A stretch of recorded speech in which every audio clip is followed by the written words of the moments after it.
À l'automne 1989, un homme prépare une visite tardive chez deux personnalités importantes du monde des affaires locales. Lisa Fotopoulos et son mari Costa.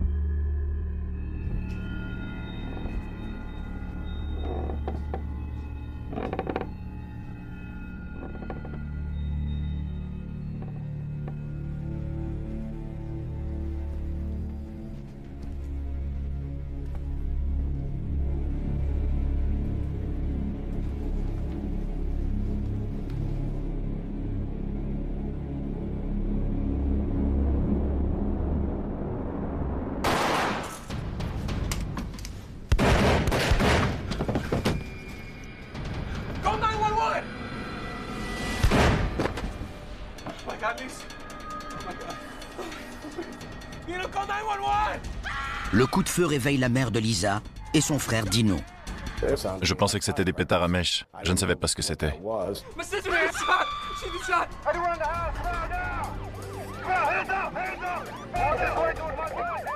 Les policiers arrivent rapidement sur les lieux et ordonnent à tout le monde de sortir, incluant Costa. Un ami de la famille, Michael Politis, se présente rapidement au domicile. Il est également procureur adjoint de l'État. Bien sûr, j'étais sous le choc. Lisa et moi, on avait grandi ensemble.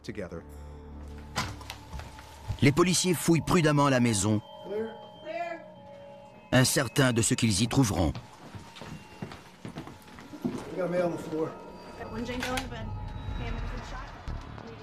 Dans la chambre de Lisa, il y avait une mare de sang.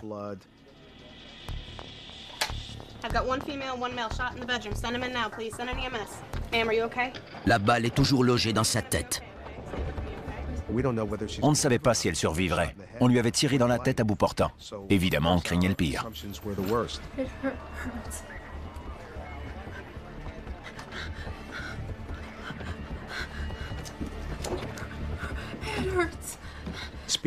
J'ai convaincu les agents de me laisser entrer, parce que je suis procureur adjoint de l'État.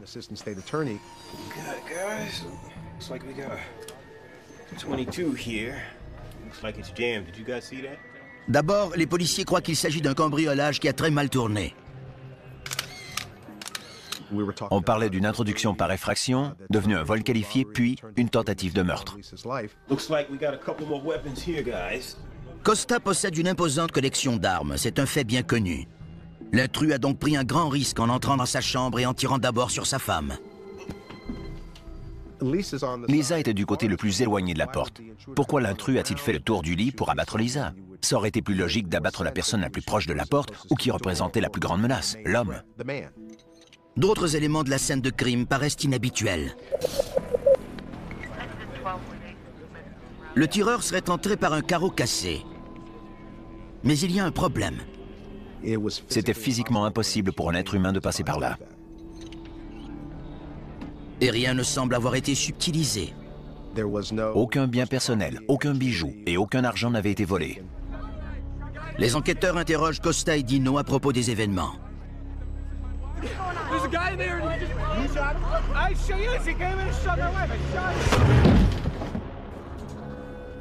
Aux yeux de la famille, Costa a bien agi. Il était le héros. Il avait tué l'intrus, il avait défendu sa femme et sa maison. Ils étaient fiers de lui. Tout le monde espérait bien sûr que Lisa s'en sorte. Le nom de Lisa Fotopoulos n'est pas inconnu des autorités. C'est une personnalité bien en vue de l'industrie du tourisme à Daytona. Les policiers envoient un communiqué aux médias. On a reçu un communiqué de presse habituel qui disait « Un intrus est entré dans une maison. Le mari a sauté du lit et a abattu l'intrus. Sa femme a reçu une balle dans la tête et a été transportée d'urgence à l'hôpital. » Elle était bien connue dans la communauté grecque, tout comme sa famille. C'est un choc qu'un tel drame se produise dans notre ville. Le père de Lisa a émigré de Grèce, déterminé à vivre le rêve américain.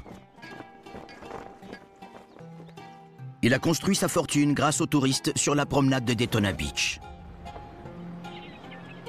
Il a ouvert une boutique de cadeaux à laquelle il a donné le prénom de sa fille. Mais c'est surtout sa salle de jeux électronique qui amène l'eau au moulin. La mère et le père de Lisa viennent tous les deux de Grèce. Ils sont arrivés avec très peu d'argent. Grâce à leur travail acharné et un peu de chance, ils ont lentement bâti un joli petit empire. Après avoir obtenu son diplôme universitaire avec distinction, Lisa prévoit reprendre l'entreprise familiale. Mais il y a un vide dans sa vie. Il lui manque un mari. Même dans la société moderne, les vieilles valeurs traditionnelles restent fortes. Chaque famille gréco-américaine veut que ses enfants se marient avec quelqu'un partageant son origine, sa foi et son héritage.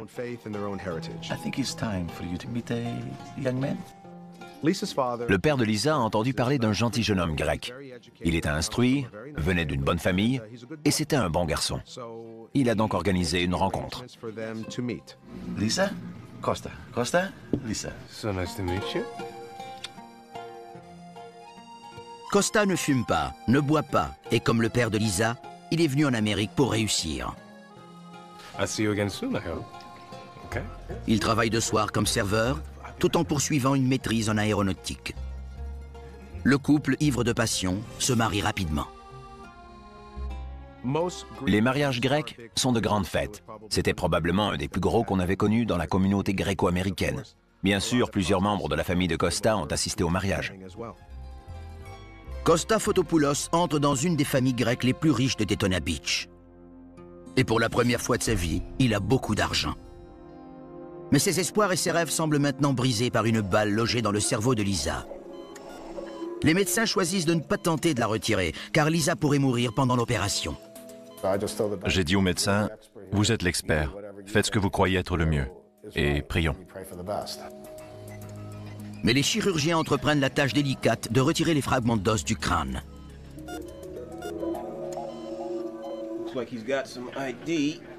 L'intrus que Costa a abattu est Brian Chase, 18 ans. Costa affirme aux enquêteurs ne jamais l'avoir vu auparavant. Les preuves laissent croire qu'il s'agit d'un vol raté, mais les policiers constatent rapidement que cette hypothèse ne tient pas. Ils lèvent bientôt le voile sur un monde clandestin d'armes, de fausses monnaies, de meurtres et de liaisons secrètes. À Daytona Beach, en Floride, la fille mariée d'un riche émigrant grec lutte pour sa vie. Brian Chase lui a tiré une balle dans la tête avant d'être lui-même abattu par le mari de sa victime, Costa. Les chirurgiens jugent qu'il est trop risqué d'essayer de retirer la balle du cerveau de Lisa Fotopoulos. Si la balle est entrée profondément dans le cerveau, on la laisse là. Ça causerait plus de dommages si on essayait de la retirer. Les gestes de l'intrus confondent toujours les enquêteurs. Comment est-il entré dans la maison? Le carreau brisé semble trop petit pour s'y introduire. Pourquoi savait-il que le système d'alarme ne se déclencherait pas? Mais encore plus déroutant, pourquoi n'a-t-il pas tenté de tuer Costa, le mari de Lisa? Le procureur adjoint de l'État, David Damore, lit la nouvelle. J'avais l'impression de lire un scénario de film de série B. Un intrus entre dans une maison, le mari sort du lit et tue l'intrus. La femme survit. Quelque chose clochait. J'ai lu l'article et je n'y ai plus pensé. Mais j'ai dit à ma femme, je te parie que je vais avoir des nouvelles d'un enquêteur aux homicides sous peu. Ça a été le cas. De son lit d'hôpital, Lisa se demande qui a tenté de la tuer. Elle cherche des indices dans son passé.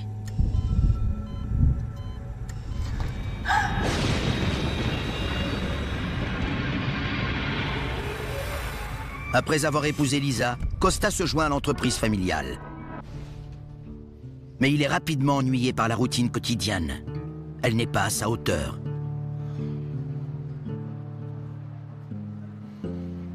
Cependant, il aime l'argent que ça lui rapporte et s'en sert pour son hobby favori, acheter des armes.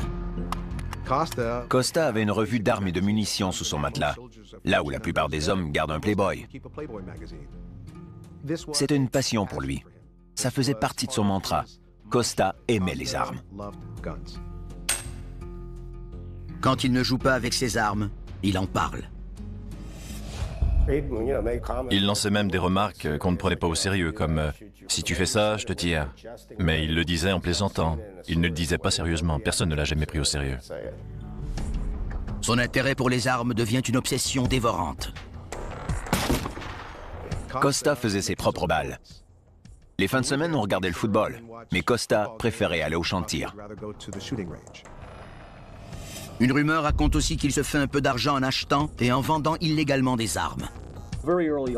Très tôt, on a appris que Costa possédait plusieurs armes. Il avait littéralement un arsenal. Non seulement Costa fabriquait ses propres balles, mais il fabriquait aussi ses propres silencieux. Les enquêteurs apprennent que le criminel abattu Brian Chase était un visage familier sur la promenade. Notre secteur a toujours attiré les fugueurs. On dit, certains jeunes viennent ici pour aller à Disney, mais ils se retrouvent à Daytona Beach, sans le sou, et vivent dans la rue. Plusieurs d'entre eux traînent dans une salle de billard à quelques portes de la salle de jeu de la famille de Lisa. Le propriétaire n'est nul autre que Costa Fotopoulos. L'endroit se taille rapidement une réputation. C'est un lieu louche prisé par les voleurs, les prostituées et les vendeurs de drogue. Lisa et sa famille sont horrifiés que Costa attire une mauvaise clientèle. J'étais contrarié. Je savais que ce n'était pas géré convenablement. On a travaillé fort, ma sœur et moi, pour faire de la promenade un lieu familial. On voulait que rien ne mette nos efforts en péril. L'attraction la plus populaire du bar miteux de Costa est Deidre Hunt, ou Cherry pour les habitués. Elle était la diablesse de la promenade. Elle attirait l'attention des hommes partout où elle allait.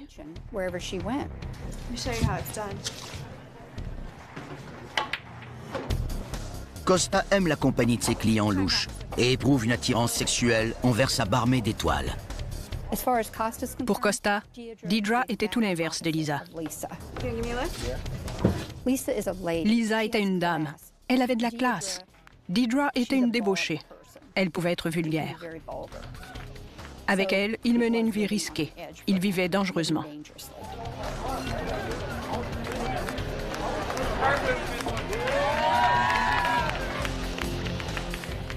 Ils ont une liaison et ne s'en cachent pas dans le bar.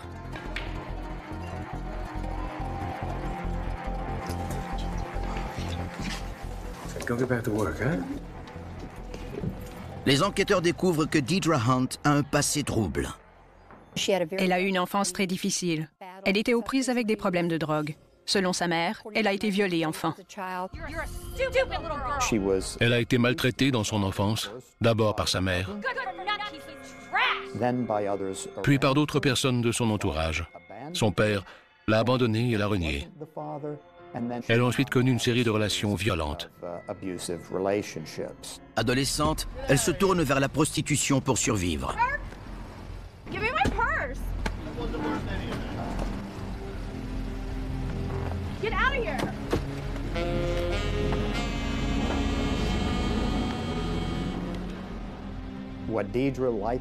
Deidre a probablement appris à travers toutes ces expériences horribles à se débrouiller seule, à bien cerner les gens et à agir avant que quelqu'un agisse à ses dépens.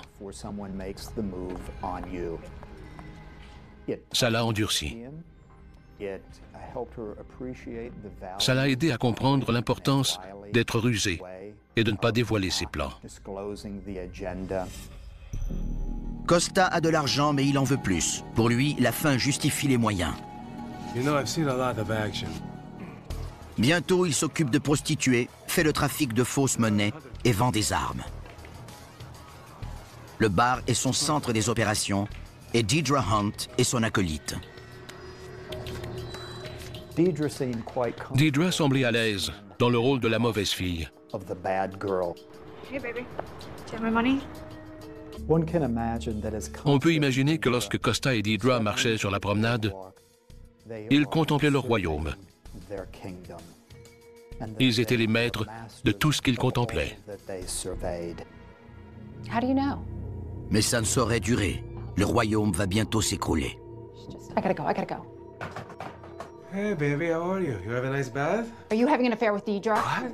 It's ridiculous. Are you having an affair with Deidre? Who is that on the phone telling you these lies? If I find out that that's true, that's it. I'm leaving you. What are you talking about? Oh, you make me sick. You are so disgusting.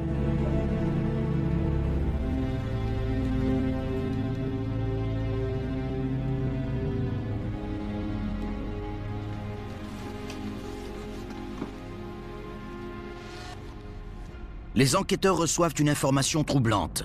On pourrait tenter de nouveau de s'en prendre à Lisa à tout moment. Quelqu'un veut poser une bombe à l'hôpital. Mais qui est-ce? Et pourquoi Lisa doit-elle mourir? Les policiers de Daytona Beach lancent une enquête quand un homme tire sur une éminente femme d'affaires pendant son sommeil. Les enquêteurs reçoivent des informations de clients du bar miteux que dirige son mari sur la promenade. TJ, let me talk to you at the end of the bar, okay? All right. TJ James raconte aux enquêteurs que Costa et Deidre essaient d'engager un autre tueur à gages pour livrer une bombe dans la chambre d'hôpital de Lisa. On a reçu des informations disant que Costa Fotopoulos avait l'intention de fabriquer une bombe, de la mettre dans un bouquet de fleurs, de la faire livrer à sa femme et de la faire exploser. Il était prêt à faire sauter la moitié de cette aile de l'hôpital Halifax. On place Lisa sous surveillance policière 24 heures par jour et des agents fouillent l'hôpital. On courait de tous côtés parce qu'on nous avait dit « à minuit, la bombe va exploser », mais on ignorait où elle se trouvait.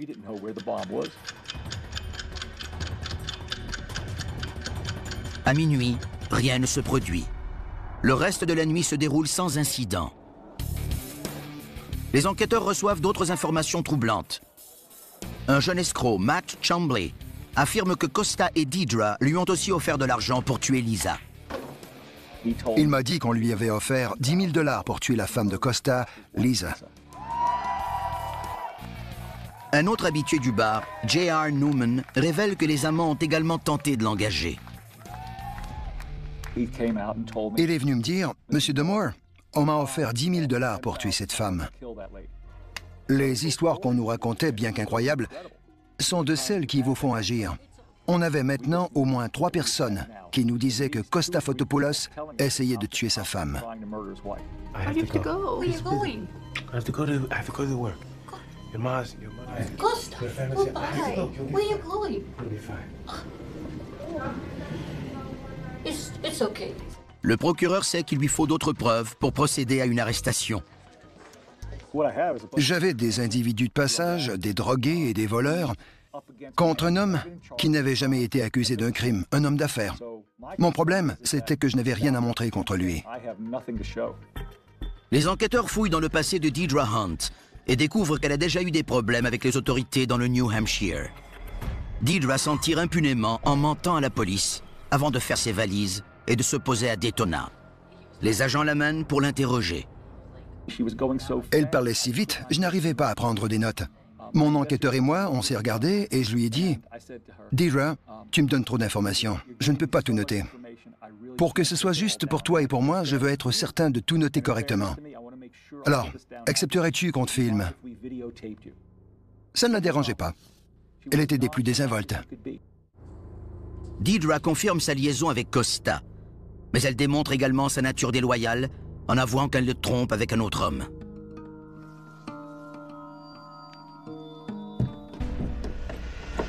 You gotta hide. Go get in the closet. You gotta hide.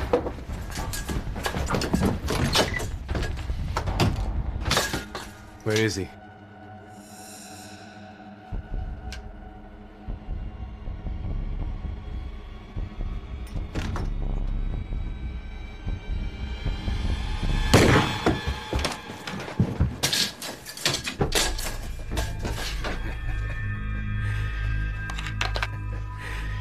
He won't be coming back. You're crazy. Pour les gens qui vivent en accord avec les règles et les attentes habituelles de la société, c'est un indice révélateur que la relation est sur un terrain miné. You feel that?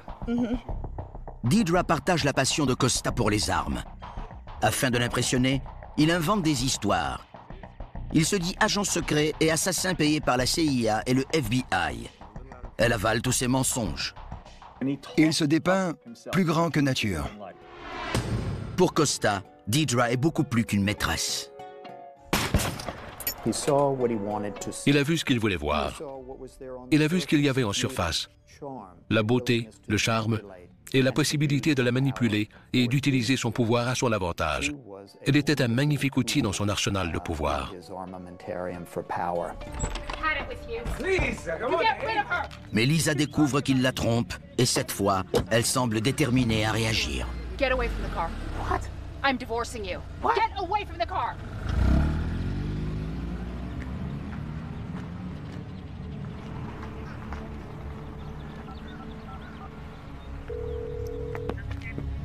We have to do something about her. He said that he wanted to kill his wife. He wanted her dead. S'il était mis de côté, non seulement il était déshonoré, mais il était ruiné. C'est alors qu'il s'est mis à concocter un plan. Une fois Lisa disparue du tableau, Costa pense qu'il héritera de centaines de milliers de dollars en assurance vie. Des gens parlent aux enquêteurs d'une fête d'Halloween où les histoires de meurtre auraient pu devenir réalité. Costa avait persuadé T.J. James de se glisser près de Lisa.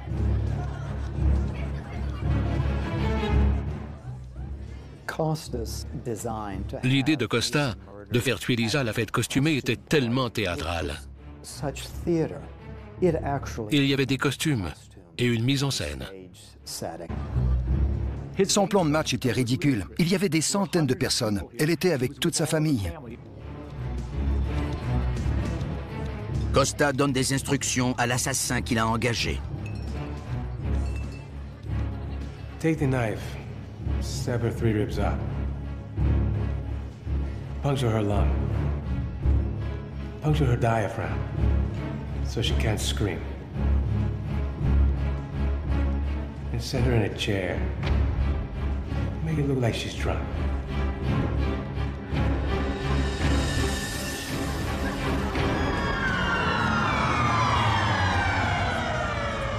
TJ came over, and I was like, did you do it? Or, you know, something like that. I must have said something like that. And he said, no, he called it off. He said she's sticking too tight with her friends, so there'd be no way to do it tonight. And I said, well, whatever. Quelques jours plus tard, Costa confie à Deidre un revolver destiné à TJ. Il doit se rendre au commerce de Lisa pour une deuxième tentative. He told him where to shoot her, the back of the head, so that if he shot her up here, she might go in a coma. So shoot her in the back of the brain so to make sure she was dead, and to shoot her 3 or 4 times.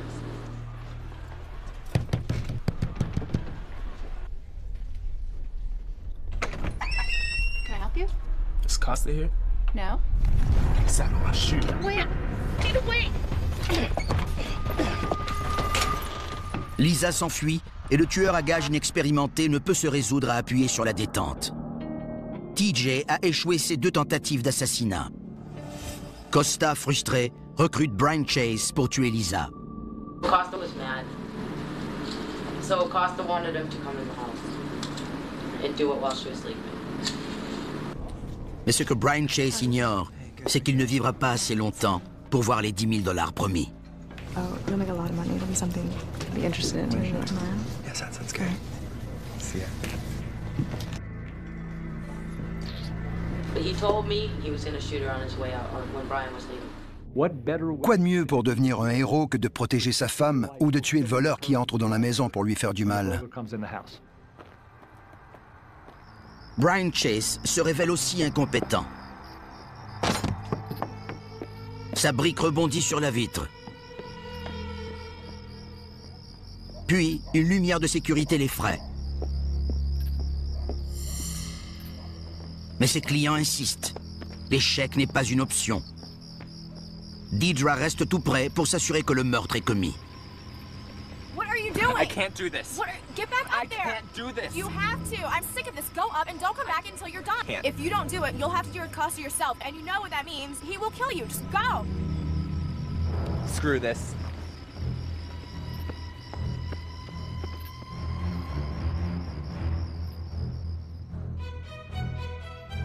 Malgré sa liaison, Costa a usé de son charme pour reconquérir sa femme. Mais alors qu'elle est endormie, il descend désactiver le système d'alarme et déverrouille la porte pour permettre à Brian Chase d'entrer. Il casse un carreau pour simuler une introduction par effraction.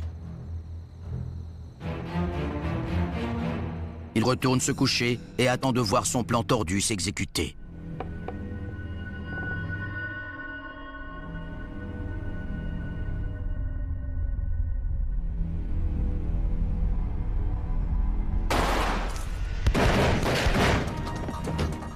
Costa descend rapidement verrouiller la porte et active le système d'alarme avant de sortir.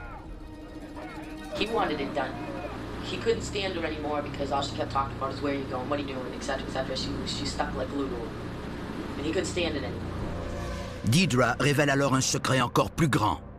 Son amant et elle ont déjà tué.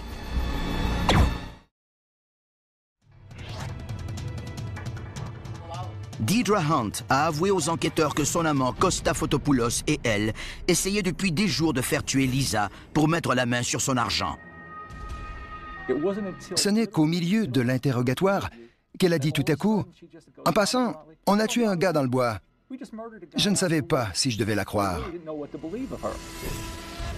Elle accepte de conduire les enquêteurs là où le meurtre aurait été commis. Quand on a tourné sur une route de terre, il a dit « On ne peut pas aller jusqu'au bout. Un tronc d'arbre est tombé à travers la route. »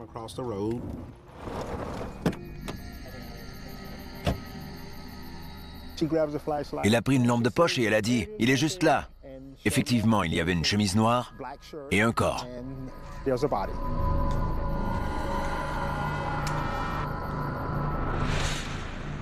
Deidre affirme que la victime est Kevin Ramsey, 19 ans, un ancien barman. Ils l'ont tué car il avait insinué qu'il pourrait faire chanter Costa en racontant qu'il faisait le trafic de fausses monnaies. I tell who I want. I've been working for you long enough to think I deserve some of that. You know what you deserve? You're fired, man. I'm fired? You're fired! Go, get out of here.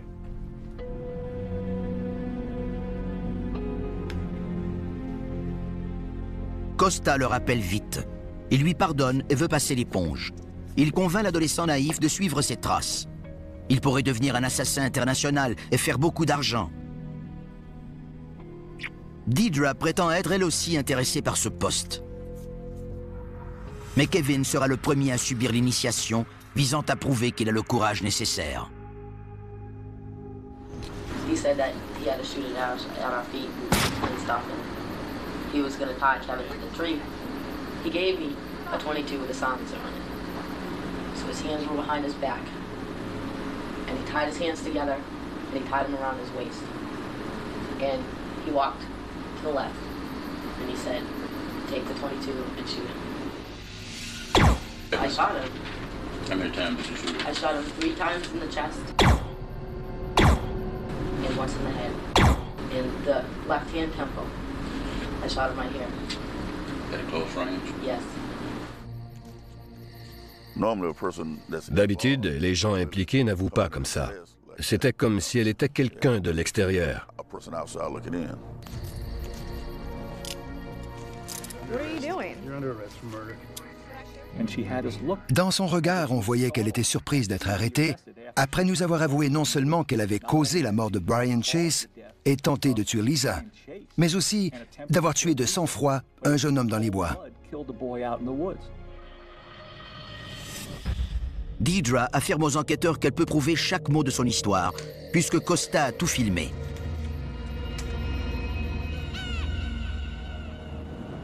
Pendant ce temps, Costa ignore que Deidre l'a trahi. Mais autre chose commence à l'inquiéter. Lisa va survivre.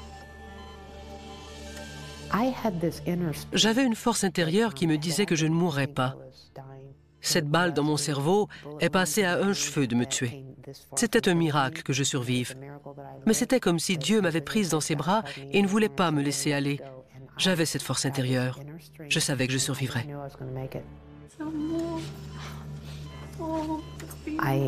Je me souviens que ma famille est venue. Ma tête me faisait énormément souffrir. Je leur ai dit, ne vous inquiétez pas, je vais m'en sortir. J'avais cette force qui venait de l'intérieur et qui me disait que tout irait bien. Quand elle a appris avec certitude que Costa fréquentait Deidre, elle savait que son mariage était terminé. J'avais été parfaitement clair avec lui. S'il me trompait, je le quittais. Il n'y avait pas d'autre option, pas d'excuse. C'était fini. I'm divorcing you. Get away from the car. Je ne resterai pas avec quelqu'un qui me trompe. Le chef de police n'a qu'une question à poser pour que lui revienne en mémoire qui a tenté de la tuer. Did you ask your husband for the divorce? Yes, I did. Il a dit, c'est bon, c'est tout ce que j'ai besoin de savoir. J'ai regardé mon frère et j'ai dit, 1 + 1 font 2. C'est la dernière chose que j'ai dite à ce sujet. C'est effrayant de penser que quelqu'un avec qui j'ai passé 4 années a pu poser un tel geste alors que j'ai toujours été gentil avec lui. C'est diabolique.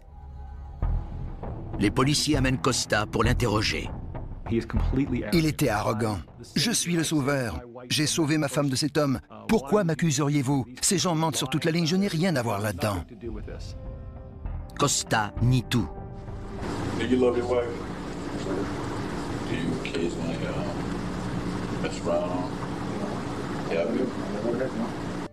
Costa ne nous dirait rien. Il ne nous offrirait rien. Il ne ferait que nier. Il ne nous dirait rien qui pourrait servir de preuve contre lui. Les enquêteurs adoptent une stratégie différente.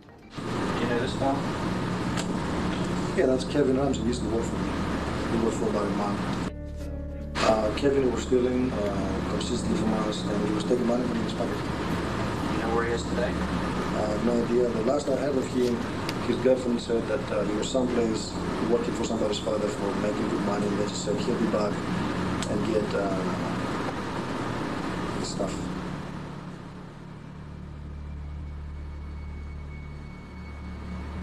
Who's this? That's Kevin today. What's left of him? Well, it doesn't look like Kevin. It is. Il admet que ses histoires de lien avec la CIA et son travail d'agent secret étaient des mensonges servant à impressionner Deidre et les autres. CIA connection? No, sir. The FBI? No. You just ordinary too, huh? I work very hard. I work, sometimes I work 16, 17 hours. Why would you want to be in the CIA? Fun? Les mensonges pleuvent. I wasn't having a affair, but did I have, yes. At least I had no intentions of divorcing. You're looking at the electric chair, pal. It's not my fault. Yes, it is. I haven't done anything. No, it's not. You're cold-blooded. I'm not cold-blooded at all. Yeah, you are. I am not. Sans aveu, les policiers doivent avoir plus de preuves pour le garder en détention. Lisa est la clé. Elle m'a dit que Costa aimait cacher des choses. En me le racontant, elle s'est souvenue l'avoir vu, un soir, sur le côté de leur maison, près du foyer extérieur. Hey Jordan, I found something. On avait l'arme qui, selon Deidre, avait servi à tuer Kevin Ramsey. On décide d'exhumer le corps de Kevin pour confirmer que Costa a également fait feu sur lui. Notre anthropologue a examiné le crâne et les fissures. Grâce à son témoignage, on a pu déterminer qu'une arme de haut calibre avait été utilisée, en plus de celle de calibre 22, pour tirer dans la tête de Kevin. C'est l'expansion due au gaz qui permettait de le dire. Quand une balle de haut calibre pénètre dans le cerveau, le crâne prend de l'expansion. Puis, en se contractant, il se fissure. Les enquêteurs trouvent également une cassette contenant 57 secondes d'images qui hanteront tous ceux qui les verront.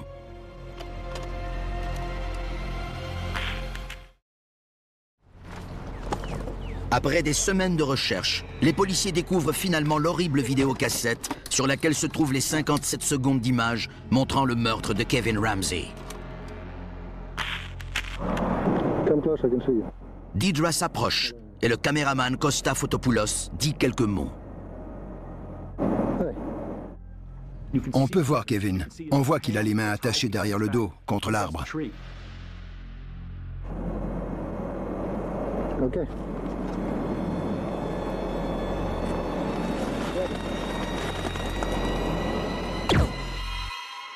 Tout à coup, on entend un son affreux qui s'échappe de lui.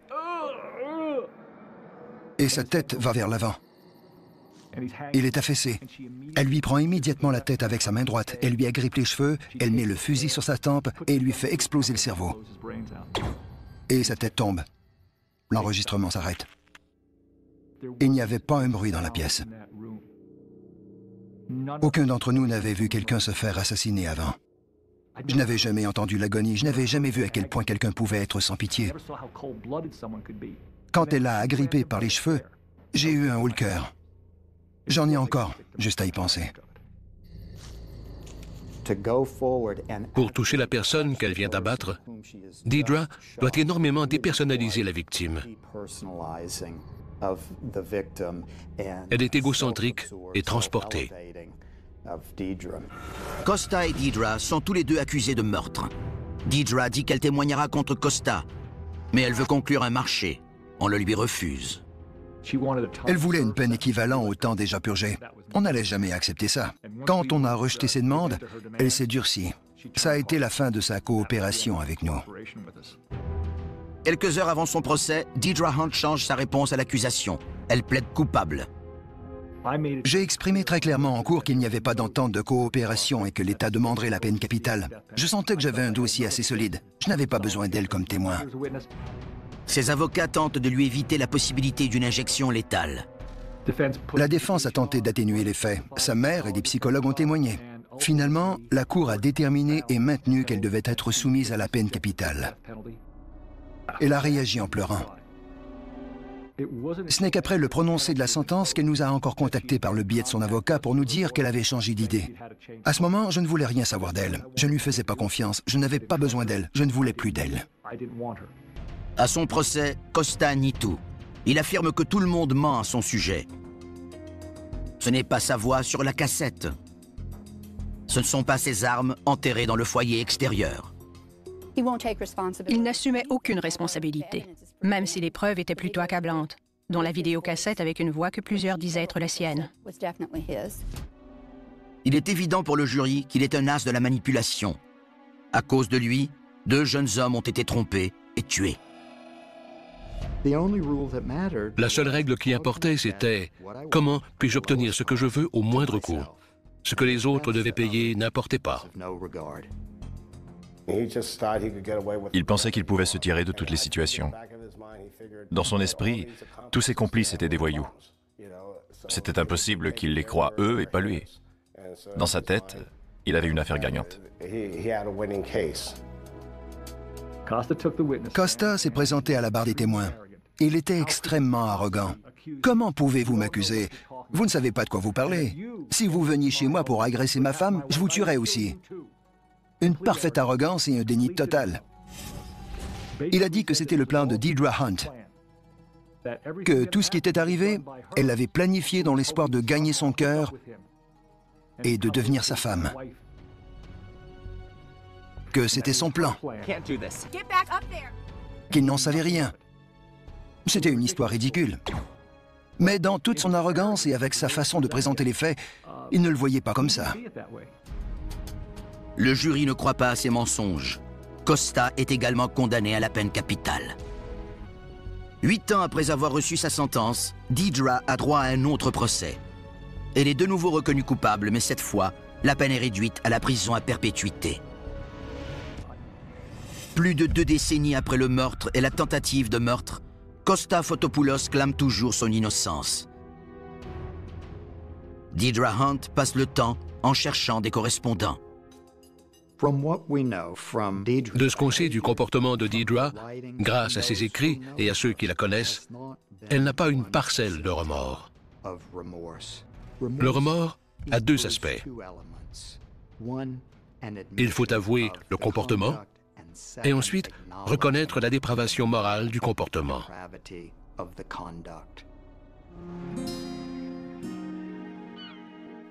Aujourd'hui, Lisa est heureuse et en santé. Lisa, how are you feeling today? I feel good. Do you have any headaches? No, thank God. Do you have any nausea? La balle de Costa est encore dans son cerveau, mais les médecins disent qu'elle peut continuer à mener une vie normale.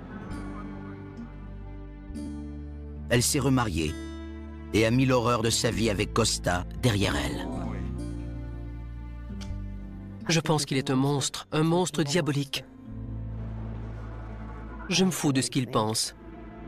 Je me fous de lui. C'est comme s'il n'existait plus pour moi.